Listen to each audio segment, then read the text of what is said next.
Deməli, nə işləyə bildiniz? Məsələn, alındı, yükləyə bildiniz. Visual Studio Və Code falan da. bəli, yüklədim. Bir dənə problem oldu sonra. Nə problem? E, Sonradan ümumən bir dəqiqə məsələn göstərim. Faylı açırdım. Birinci Video Studio fayl açıram ilk öncə kompüterdə. Sonra girirəm Video Studio koda. Papka açmalısın birinci, sonra fayl. Papka deyərkən indi burada Bax, papka nədir? Papka budur. Məsələn, first lesson açmışam, fikir verirsiniz. Papkadır, papkanın içində 2 dənə HTML. Papka budur. buradan da Biri var fayl, bir dənə onda bu fayldır, bu adi fayldır. Sadəcə bir dənə, bax, mən fayl açırdım. Aha, bax, burada hələ birinci papku. İndi sizə bilməm nədir indi, məndə rus dilindədir. İndi ingilis sizə folder yazılır, Azərbaycan sizə qovluq yazılır. Belə bir seçdiniz və istənilən adı verin, məsəl üçün first, belə bir şey. Ondan sonra o papkanı gəlirsiniz Visual Studio Code'da açırsınız. Buradan Visual Studio Code'u açandan sonra burada 3 dənə xəttə basanda fayl, yəni birinci gəlirsiniz new folder, open folder. Bunu seçdiniz və həmin o papkanı seçib burada select folder edirsiniz və salam. Yəni Deməli indi burada açım, bir dənə papka açdım. Papkaya məsələn ad verim, Oktay deyək. Deməli bu hazır. Ondan sonra girdim Visual Studio Code. Buradan fayl hissəsinə bastım, open folder. İndi burada ekran siz paylaşa bilirsiniz. Burada belə ox işarəsi var. İndi həmin yazdığım Oktay burada, bir dəqiqə mən sizə bunu belə göstərim.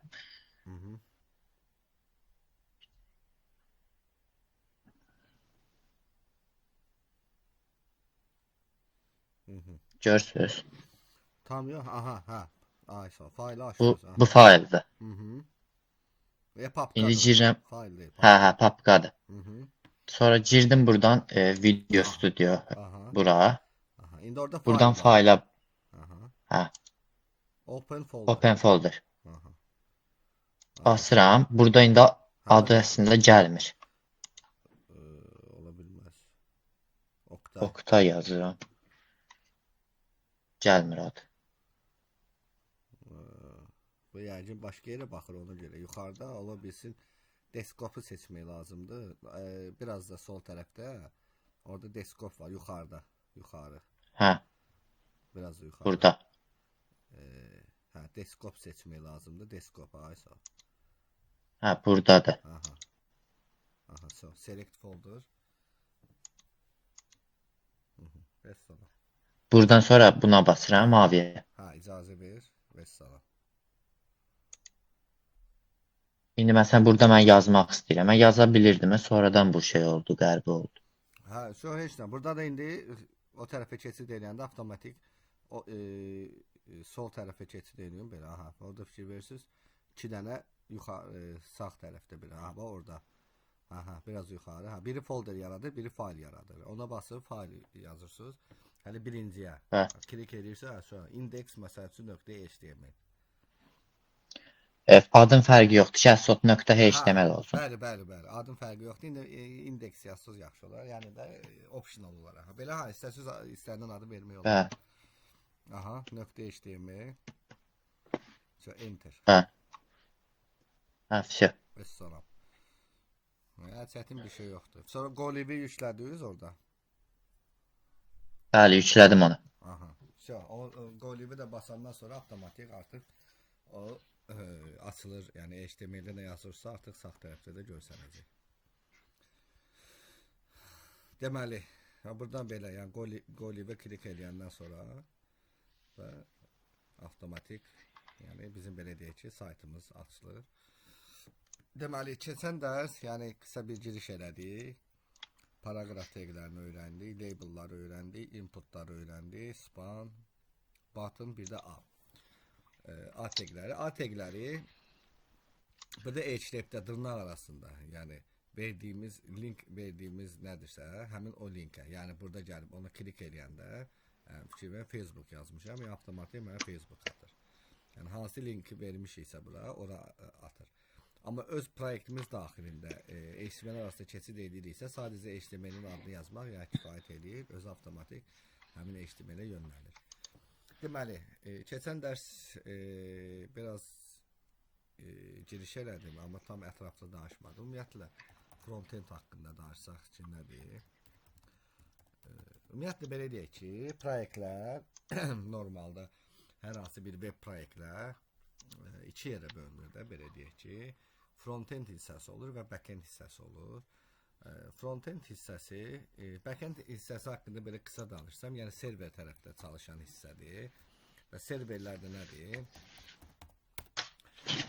Bildiyimiz belə, yəni bildiyimiz kompüterdir, sadəcə monitoru falan olmur və 7/24 açıq olur. Yəni daimi internetə qoşulmuş vəziyyətdə açıq olur, yəni belə bir formada.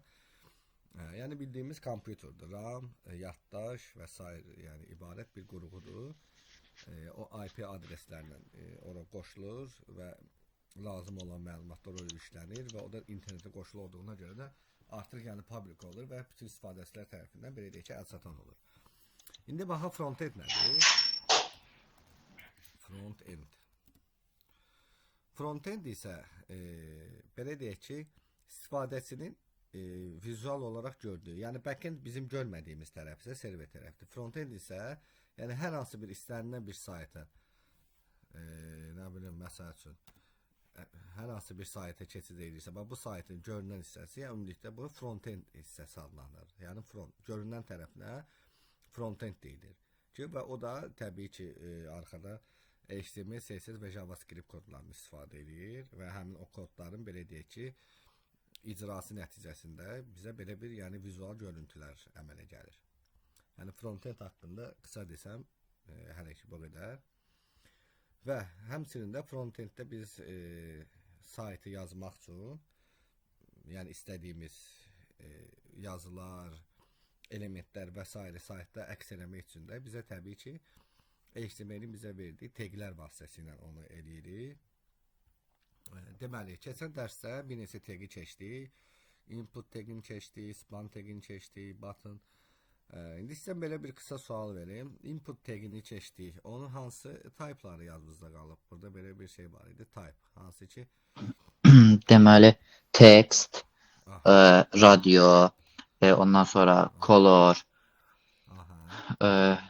daha deməli text, radio, color, ondan sonra button, password, button var, password input, var. input et, input ondan sonra. İstifadə olunmur. Yəni button type əsasən button taglərindən istifadə edirik, amma hə var. Yəni belə bir type da var. Sadəcə özüm demədiyim ki, ehtiyac yoxdur. Hə, bir də checkbox. Bəli, məndə bu go live də gedib, go live da gedib, bu hissədə gedib. Bəlkə silmiş ola bilsin, onu tezdən bir deyişləyin onda. O extensions'da baxılır, bəlkə silinib. Silinməyibsə o getməməlidir. Bir dəqiqə. Go live yükləmək üçün bir dəqiqə. Bura girir də. Buna basanda da bu Python falan gəlir. Aha. Orada yuxarıda deməli tak bir dəqiqə ekranı balacalaşdırım. Belə görsəm. Hə, deməli orada yuxarıda bax search yerinə, search yerinə yazın ki go live a server, yox, live server. Hə, bir dəqiqə. Live a server. Aha, deyə gəldi. Hə, yükləmişdim, bu gedib. Bildim. Bir də yükləyin gələcək. Hə, başa düşdüm. Davam edin. Aha. Hə, deməli dedik, hə, checkbox var, hansı ki, belə klik eləyəndə belə bir, yəni qalıska deyirlər, yəni quşdan belə deyə işarəsi gəlir. Əsas bunlardır. Aha.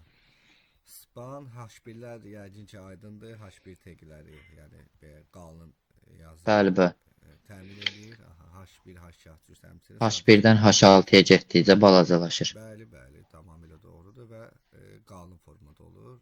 Label'da, spanla bunlar da yəni sadəcə yazı yazmaq üçündür. Sadəcə paraqrafdan fərqi ondadır ki, paraqraflar yazıları alt-alta atır, amma label'lar, spanlar isə yan-yana yazmağımızı təmin edir. Aha. Deməli, başqa nə təqlər var? İndi məsəl üçün, gəlin bu hər iki batından bu inputları silin, biraz başımız qarışmasın. Onu da silin. Deməli, burada nəsə text var. Böyle bir şey yazıram. Burada yazıram ki, belə bir şey var. Lorem 60. Çox oldu biraz. Lorem 5 yazaq. Tok. Lorem 5. Belə bir yazı verir bizə. İndi bu fikir verirsə yazılar yanbayan gəlir də. Bu ayırmaq üçün bir dənə nida qoyaq. Yəni bu bir yazıdır. Bu da bir yazıdır. Yəni yanbayan gəlir. Deməli, bunları alt-alta atmaq üçün düz indi biz növbəti dərs CSS keçəcəyik. Növbəti dərslərdə CSS ilə rahatlıqla idarə edəcəyik. Amma hələ ki HTML ilə belə bir tag var. Beer deyirlər. Bunu İngilis deməli beer. Beer bizə nə üçün lazımdır? Beer fikir verin, sındırır, artıq onu alt-alta atır. Fikir verin, yazılar artıq alt-alta düşdü. Yəni beer ingiliscə break sözünün qısaldılmış formasıdır. Yəni break də nədir? Sındırmaq, bir növ belə bir yəni məna verir. Sonra bir də HR var. Yəni horizontal sözünün qısaldılmış forması. Biz bunlardan niyə istifadə edirik ki? Elə ondan sonra özümüz alt-alta yazaq da. Ya indi elə yerlər var ki, biz onu məcbur məsəl üçün label istifadə eləməliyik və yaxud da span istifadə eləməliyik. İndi baxır yerlərinə. Və yaxud da biz button indi CSS keçərkən görəcəyik. Inline elementlər var, blok elementlər var. Button məsəl üçün inline blok elementdir. Hansı ki o yəni buttonda bura buttonda yazsan yan-yana gələcək. Amma buttondan başqa bizim tagimizdə yoxdur ki, onu əvəz edən bir şey. Məsəl üçün də biz bunu ehtiyac olacaq belə yazacağıq. Təbii ki, bu yəni bir yerdən istifadə eləməyəcəyik. İndi CSS keçdikdə biz onu görəcəyik. Flexlər var, display flex var, grid var, hansı ki onu rahatlıqla idarə edəcəyik.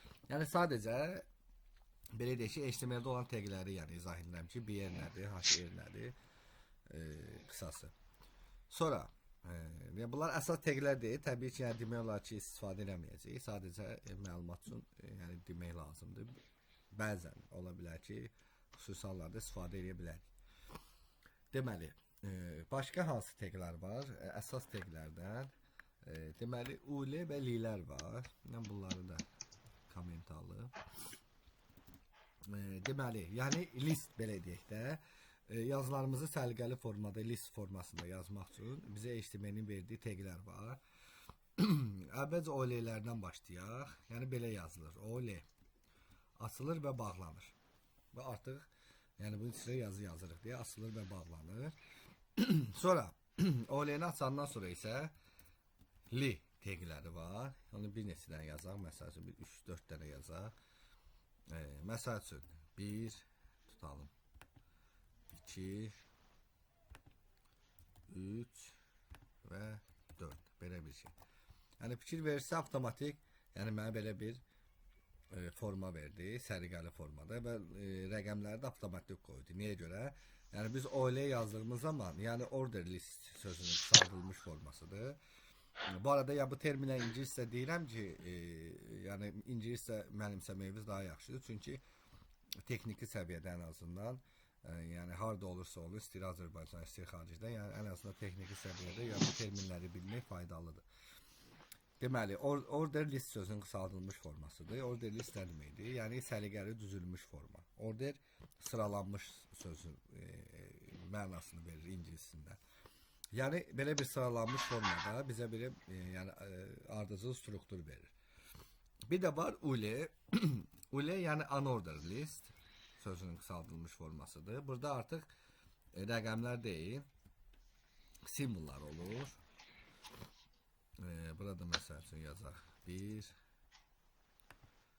2, 3 və 4. Burada artıq fikir verirsə, belə bir formada gəldi, simvollardır və burada simvolları dəyişə bilirik. Bir neçə tipi var. Burada da həmçinin inputda olduğu kimi type yazırıq və dırnaq işarəsi açırıq. Type-ı non eləsək, heç bir şey gəlmir, hamısı gedir. Sonra type-ı radio var, səhv eləmirəmsə. Sonra Strictly deyəsən, səhv eləmirəmsə. Bir də Square var. Square. Onlar deməli Visual Studio Code'da baxaq. HTML. Aha, burada URL-lərə baxaq. Element, attributes. Ümumiyyətlə bura baxdınız. Bu səhifəyə keçirməmsən. Məsləhətdir, yəni burada arada baxın. Tables yox, list, aha. Deməli, mən burada yazım unordered list, yəni URL-lər. Bunları hələ style'ları boş keçin. Burada da hələ həmin şeydir. Type square. Deməli, square yəni yazanda kvadrat formasında verir. Atdıq bura. Yəni fikirmə belə bir kvadrat formasında verir. Sonra circle var. Düz həmin şeydir o da. Dairə formasındadır. Cycle.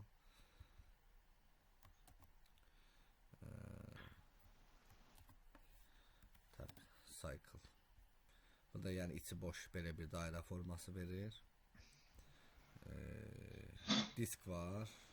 Sonra bunu da ataq bura. Disk.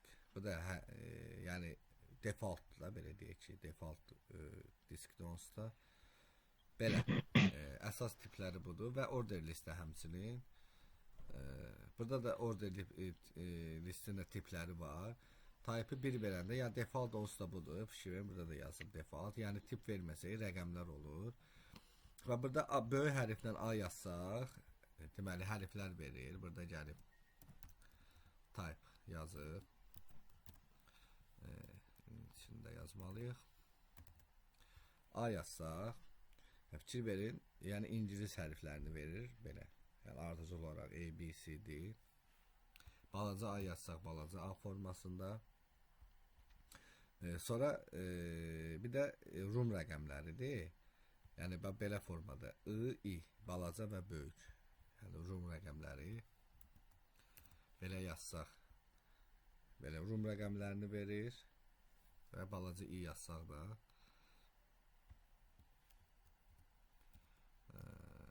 Balaca I. Yəni belə. Yəni balaca belədir room rəqəmləri. Bunlar ikisi də eyni şeydə, OL ilə UL. Hə, eyni şeydir. Sadəcə bayaq dediyim kimi, OL rəqəmlərindən vermək olur. Yəni bax burada bir yazsa, onu yazmasaq da ehtiyac yoxdur. Yazsaq da olar. Yəni bu rəqəmlər verir. Yəni ardıcıl 1, 2, 3. UL isə burada sadəcə belə deyək ki, belə bir simvollar verir. İşarələr. Hə, işarələr verir. Yəni fərqi budur. Yəni İstəsəz onu da istifadə edə bilərsiniz. Çox vaxtda UL-lərdən istifadə olunur. İndi baxır yerinə də, yəni tələbə uyğun sadəcə. Amma ikisi də eyni şeydir, hə. Aha. Sonra deməli HTML-in əsas atributda taglərindən hansılardır? Nələri kommentalı. Və həmçində table var. Table. O da bu cür formada açılır, bağlanır. Birinci gəlin əvvəlcə yox belə sadə göstərim. TR və TD və TR. Deməli 3 dənə açaq. Məsəl üçün sinir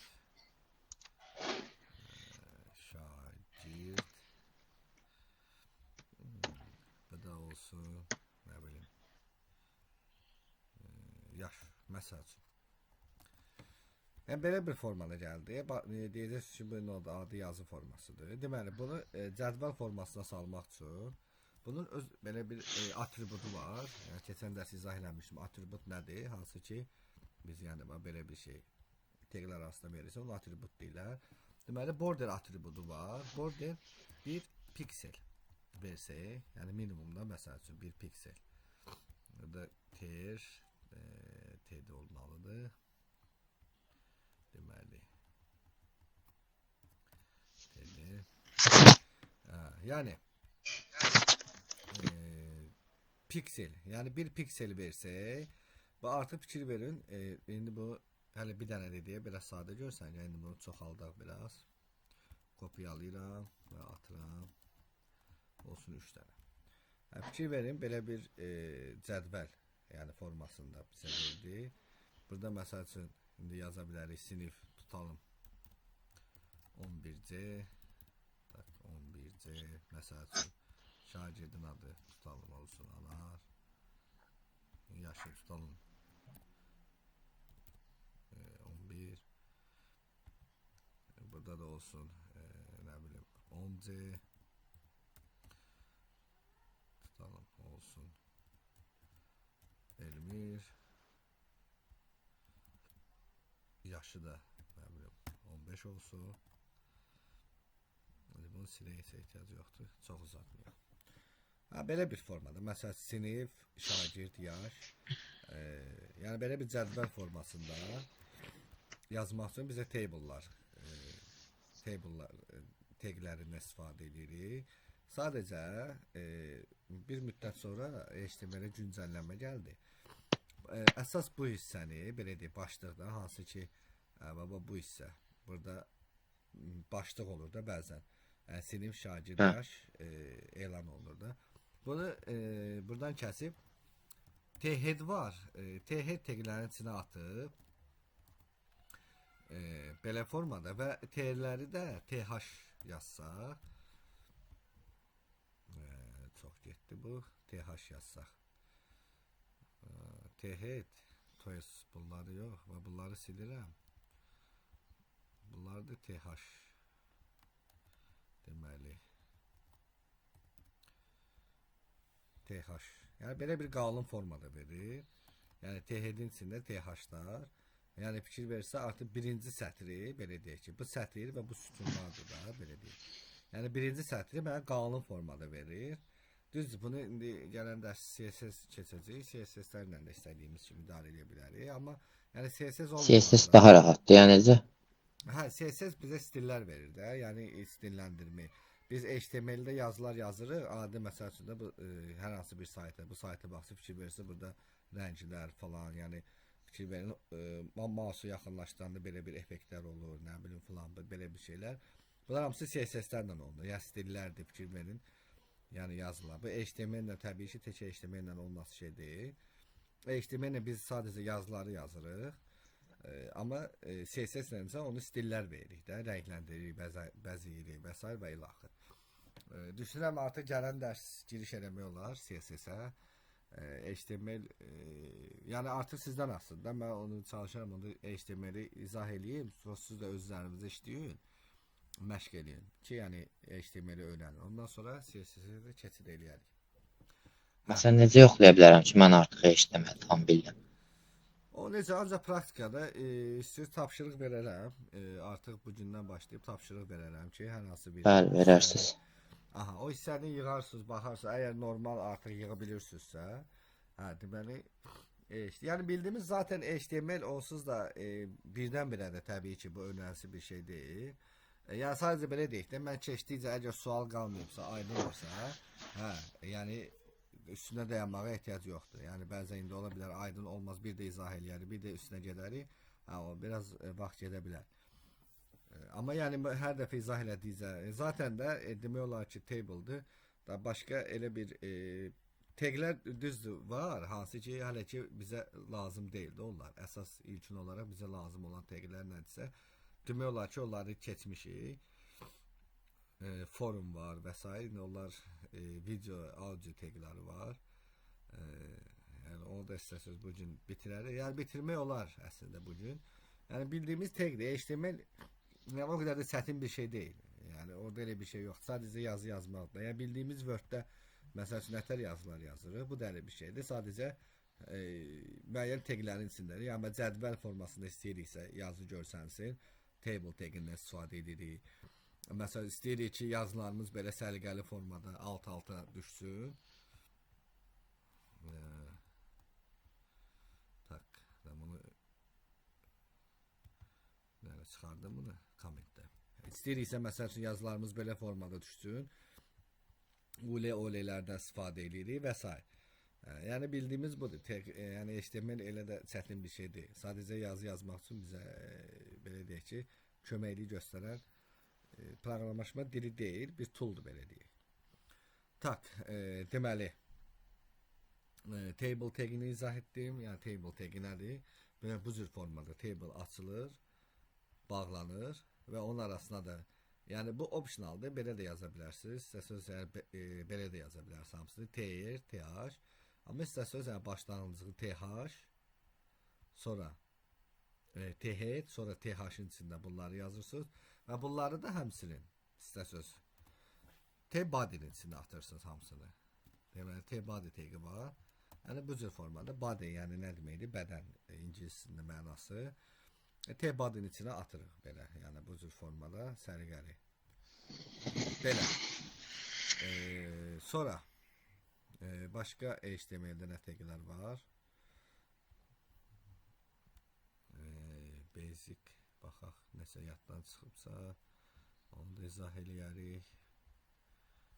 Aha, bu hashtagləridir. Yəni hashtaglər heading sözünün qısaldılmış formasıdır. Yəni 1-dən 6-ya kimidir. Paragrafdır. Style'lardır. Yəni bu CSS mövzusudur. Bura nəzər salıblar. Tak. Questions. Bunlar vacibdir. Kommentlərdir. Yəni izah eləmişdim. Kommentlər necə olur?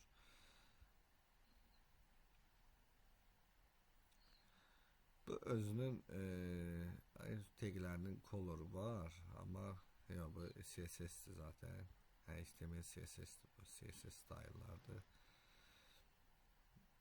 Image'də tak, baxaq, başqa. Başqa yoxdur deyəsən elə, ya var? Yox, demək olar yəni yoxdur, əsas bunlardır.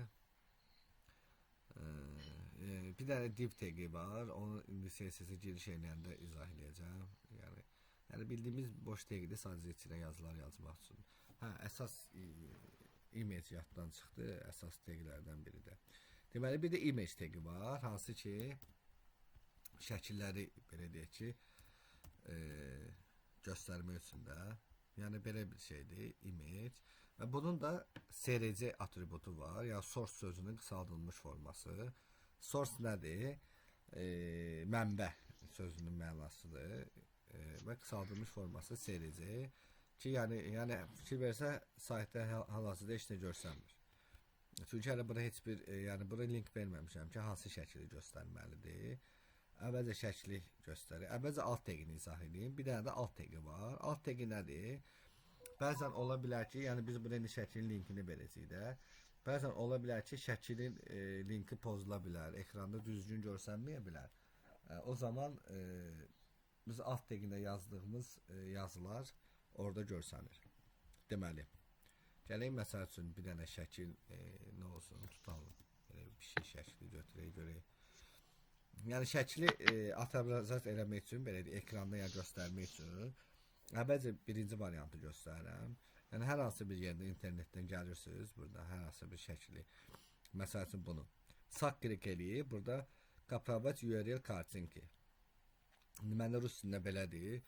İngilis dilində copy URL, Azərbaycancadakı URL-i kopyalamaq, yəni heç belə bir şey olacaq. URL-i kopyaladı və gəlirik bura, SRC-yə və yapışdırdıq bura. Yapışdırdıqdan sonra fikir verin, artıq həmin şəkil ekranda görsənməyə başladı. Və indi alt tagi, buradakı məsəl üçün yazım ki, burada pişik var idi. Əgər şəkil doğru düzgün görsənirsə, yəni bu yazı görsənməyəcək. Kimi, yəni bura yazı yazmışam, amma görsənmir. Çünki artıq şəkil görsənirsə ehtiyac yoxdur.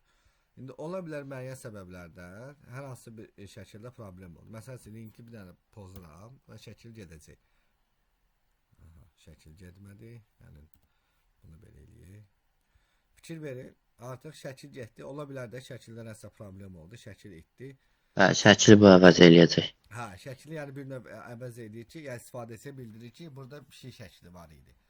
Və belə bir də işarə verir özü ki, yəni burada şəkil var idi. Sadəcə indi müəyyən səbəblərə görə, nəsə deyirəm, serverdən olan problemə görə və yaxud da internetə görə ola bilər ki, o şəkil görsənmir. Yəni artıq bu alt teqinə verdiyimiz yazı görsənməyə başlayacaq. Amma şəkil normal yəni görsənirsə, artıq yəni buna ehtiyac yoxdur. Hə, deməli, sonra default olaraq bütün teqlərin title atributu var. Title nədir? Məsəl üçün, yəni birinci image verir. Gəlirik bura title yazırıq.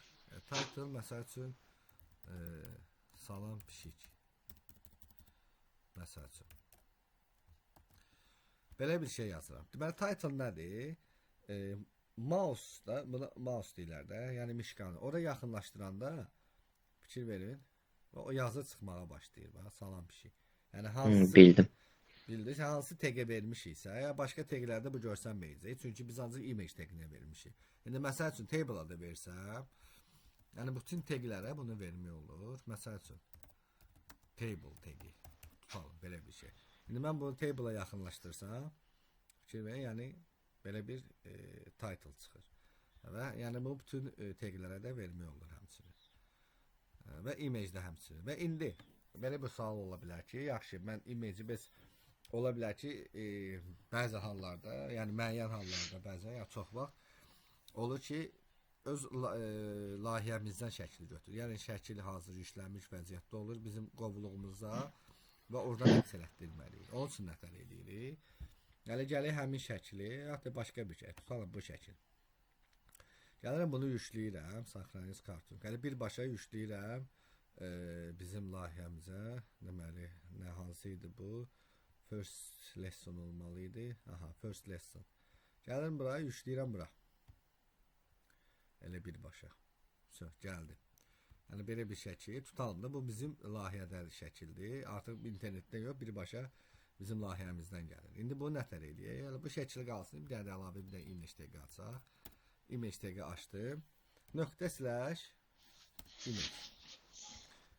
Və gəldi həmçinin. Yəni birbaşa həmin o şəklin yolunu belə deyək göstərirəm və həmin şəkil, yəni normal artıq ekranımda görsənir.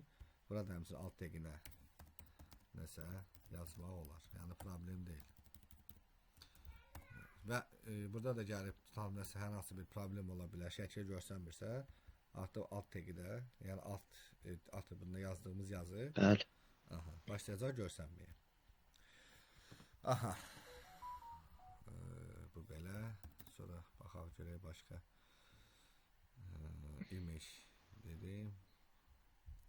Başqa bir şey qalmasa istəyirsiniz F tapşırığı verərsiniz. Oradan mən işləyərəm. Nə qədər eləyə bilsəm.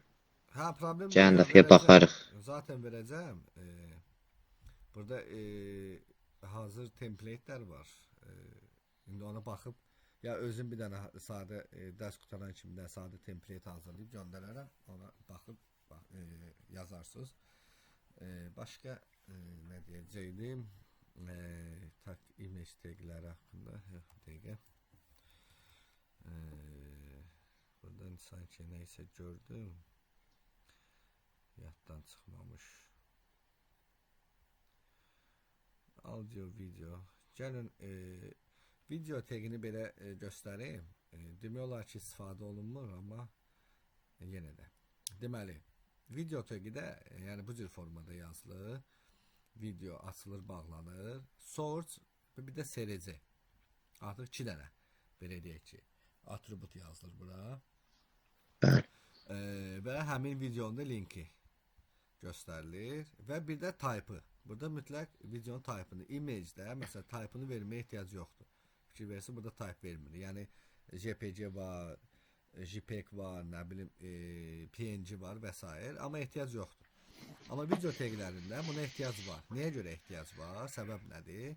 Çünki brauzerlər elə brauzerlər var ki, dəstəkləmir. Məsəl üçün var Edge, MP4, Microsoft Edge deməli brauzeri. MP4-ü dəstəkləyir, WebM-i dəstəkləyir, OGG-ni dəstəkləyir, Chrome tam hamısını dəstəkləyir, amma Safari OGG-ni dəstəkləmir. Deməli biz əgər OGG formatında video qoysaq, Safari-də olan istifadəçi, yəni Safari brauzerindən açan istifadəçi bizim saytımızda artıq o videonun rahatlığından görməyəcək. Ona görə də biz onun mütləq tipini verməliyik ki, burada type-ını verməliyik ki, brauzeri bildirməliyik ki, bu hansı type-dadır. Bu belə. Deməli, burada vid vermək olur və height vermək olur. Height, məsəl üçün, bunu da verək 300. Belə bir şey.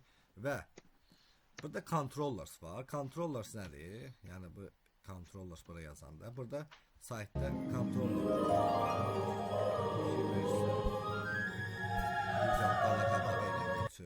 yəni bu controller üçün. Amma gəlin mən bu controllerları silsəm, yəni yazmasam bunu, daha eləsəm fikir ver, hər şey getdi artıq. Yəni artıq videonu işə sala bilirəm, nə dalı qabağı eləyə bilmirəm. Onun üçün mütləq controller'sı yazmalıyıq. Bir də autoplay var. Autoplay odur ki, avtomatik, yəni sayt açılar açılmaz başlayır oynamağa. Prosta bu yəqin dəstəkləmir. Onu dəstəkləmir. Avtomatik başlatsın. Autoplay. Tak, ola bilsin. Hardasa sintaks səhv var. Gəlin baxaq. Video tagi. Autoplay belə yazılır. Bitişi yazılır. Deməli, gəlirəm. Autoplay. Run eləyirəm. Sayt açılmaz avtomatik başlayır oxumağa. Amma normalda, onu da qeyd edeyim ki, normalda bu cür qaydada yazsaz, o sayt Google Chrome'dan açılanda o işləməyəcək. Çünki nəyə görə? Bir müddət, yəni əvvəl belə deyək ki, Google'un belə bir rəsmi qərarı olub ki, videolar sayt açılmaz avtomatik işləməməlidir. Nəyə görə? Çünki ola bilər notebook'un belə deyək, səsi maksimumda ola bilər və s. Yəni dərhal video açılar riski.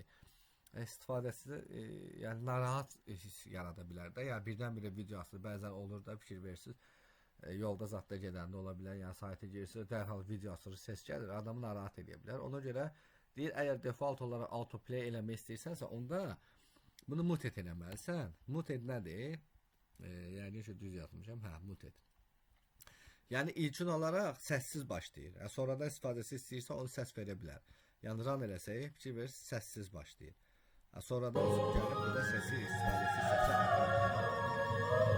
Yəni belə. Bu muteddən autoplay ikisi yəni bir yerdə istifadə olunmalıdır. Əgər saytda istifadə edirsə, eləmək istəyirsə autoplayi, mütləq bu ikisi bir yerdə istifadə olunmalıdır.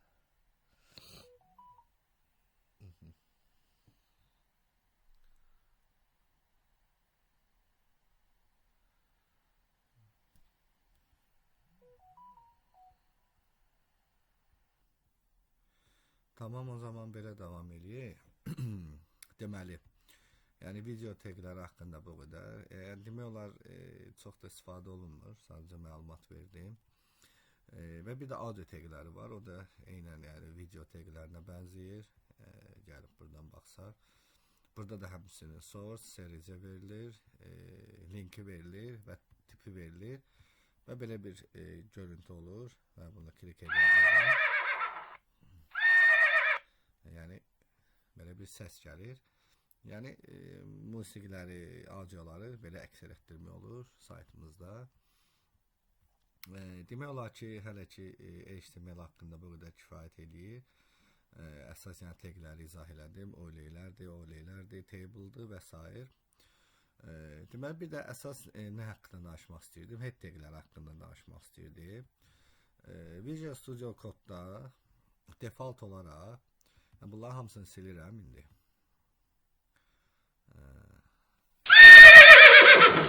Deməli, Studio Code'u açdığımız zaman, yəni HTML faylı yaratdığımız zaman Shift 1'i bassaz, hansı yuxarıdakı 1, Shift 1, yəni nida işarəsi. Nida və Enter'i basanda bizə artıq belə bir avtomatik belə bir şablon verir.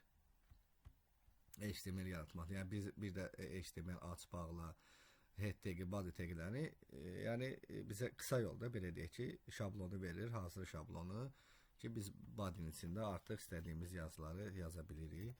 H1 məsəl üçün salam. Və artıq saytımızda görsənməyə başlayacaq. Deməli, Doctab HTML nədir?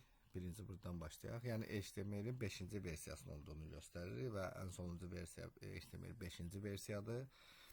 5-ci versiya olduğunu göstərir. Language bu vacib deyil. Yəni İngilis, Azərbaycan hələ ki bu əhəmiyyətli bir şey deyil. UTF-8 hələ ki bu da ilk mərhələdə indi başa düşməyə biraz çətin ola bilər. Yəni kodirovkadır ki saytımızda bütün şriftlərin normal görsənməsini təmin edir. Və bir də ki meta tagləridir. Bu da sadəcə belə deyək ki, hələ ki ilkin olaraq bizim CSS dərsi keçəndə ətraflı izah edəcəm. CSS-lərdə elementləri ekranın yəni ölçüsünə görə avtomatik böyüyüb balacalaşmasını təmin edir. Yəni bu cür formada ekran böyüyüb balacalaşanda onun avtomatik ölçüsünü təmin edir. Bir də title tagi var. Biri var title atributu var idi. İzah elədim bayaq. Title. Bu title atribut odur ki salam. Yəni hover eləyəndə mişqalını belə deyə yaxınlaşdıranda gəlir. Bu title tagi isə title tagi burada fikir versəz və burada yazılarımız nə yazılırsa o title tagindən. Məsəl üçün gəlib yazsam bura tutalım. My city. Yəni mənim saytım. Fikir versə artıq burada dəyişəcək. Yəni title tagi bizə bunun üçün lazım olur. Yəni saytı yaratdığımız zaman saytın başlığına çox vaxt fikir versəz, ya çox saytlarda da çox vaxt həmin o title'larına fikir verin. Yəni burada da yazılıb. Yəni title tagi də onun üçündür, bizə lazımdır. Bəli ki, head taglər haqqında da bu qədər kifayət eləyir bilmək. Başqa hələ ki bu qədər düşünürəm kifayət eləyir. Demək olar ki, əsas lazım olan tagləri izah elədim. Bizə əsas lazım olan taglər inputdur, inputun type'ları, həmçinin də sonra button'dır, paragrafdır, image'dir, table'dır, uleylərdir. Onları izah elədim. Tapşırığı da həmin o taglərə uyğun yazarsınız. İndi tapşırığı da verəcəm. Çoxlu məşq eləmək lazımdır, həmçinin də sürətli.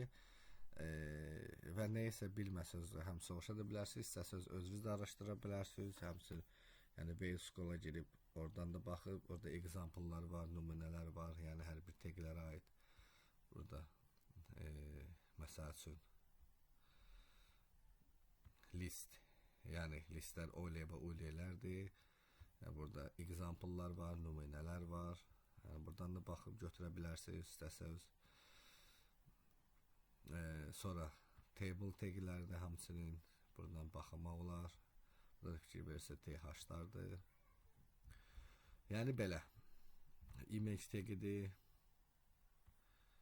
Burada da həmçinin yəni zaten mən dediyim şeylərdir. Və s. Yəni əsas bunlara bir də nəzər salıb özünüzdə baxarsınız və əsasən də növbəti dərs şənbə gününə düşür. O vaxta kimi çalışın, çoxlu praktik edin. Demək olar hər gün çalışın ən azı 3-4 saat. Yazın, silin, bir də məşq eləyin. İndi tapşırıq da verəcəm, orada yazın ki, əlinizə HTML öyrəşsin. Gələn dərsdən artıq CSS-ə giriş eləmək olar. Heç nə. Hələlik onda sağ olun, görüşərik.